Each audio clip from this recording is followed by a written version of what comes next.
Oke, kita lanjutkan sekarang ke soal nomor 4. Diketahui 4 lingkaran berbeda dengan pusat A, B, C, dan D. Luas keempat lingkaran tersebut jika diurutkan dari yang terkecil ke yang terbesar adalah lingkaran A, ini berarti yang paling kecil.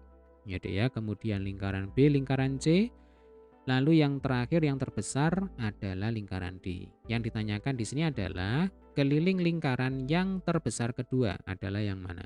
Nah, coba kita urutkan aja ya. Jadi, sekali lagi, lingkaran yang memiliki luas terbesar itu adalah lingkaran D.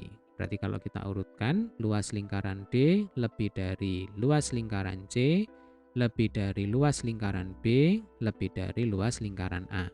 Ya, untuk menghitung luas lingkaran, rumusnya adalah Pi dikalikan R kuadrat. Nah, jadi Pi dikalikan dengan jari-jari dikuadratkan. Pi itu adalah bilangan konstan, ya nilainya tetap bisa 3,14, bisa 22/7. Sementara R ini adalah jari-jari lingkaran. Nah, logikanya ketika jari-jari lingkaran itu makin panjang, maka luas lingkaran juga makin besar. Ya, makin pendek jari-jari sebuah lingkaran, maka luas lingkaran juga akan semakin kecil.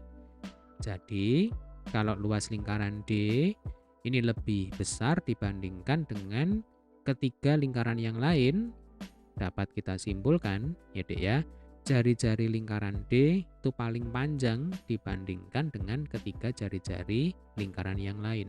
Nah, kalau kita tulis urutannya, ya berarti jari-jari lingkaran D lebih panjang dibandingkan dengan jari-jari lingkaran C, lebih panjang dibandingkan dengan jari-jari lingkaran B, yang paling pendek ini merupakan jari-jari lingkaran A.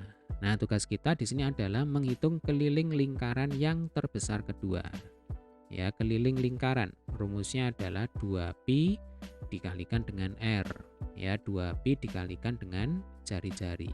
Nah, dengan logika yang sama, ya Dek ya, makin panjang jari-jari, makin panjang pula keliling sebuah lingkaran. Ya kan? Sebaliknya makin pendek jari-jari sebuah lingkaran, kelilingnya juga pasti makin pendek. Nah, ketika jari-jari lingkaran D ini paling panjang ya dibandingkan dengan ketiga lingkaran yang lain, maka sekali lagi dapat ditarik kesimpulan bahwa keliling lingkaran D ini paling panjang dibandingkan dengan keliling lingkaran yang lain.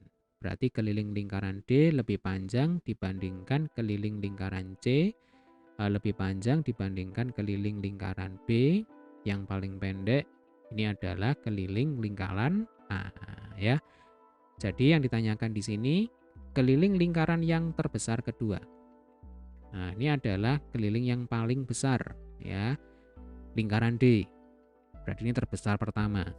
Lah terbesar kedua, ini kayak ranking ya Dek ya. Jadi ibaratnya ini adalah ranking 1, nah yang ini adalah ranking 2, ini yang ditanyakan. Ya. Jadi keliling lingkaran yang terbesar kedua adalah lingkaran C. Nah, ini jawabannya. Ya, jelas ya. Oke, demikian tadi adalah pembahasan soal nomor 4. Untuk pembahasan soal nomor yang lain, sekali lagi bisa dicek di playlist ya, link playlist muncul di bagian akhir dari video kita kali ini. Oke, jika ada pertanyaan, ada kesulitan, jangan sungkan untuk tulis di kolom komentar. Tetap semangat, sampai ketemu di video pembahasan soal berikutnya.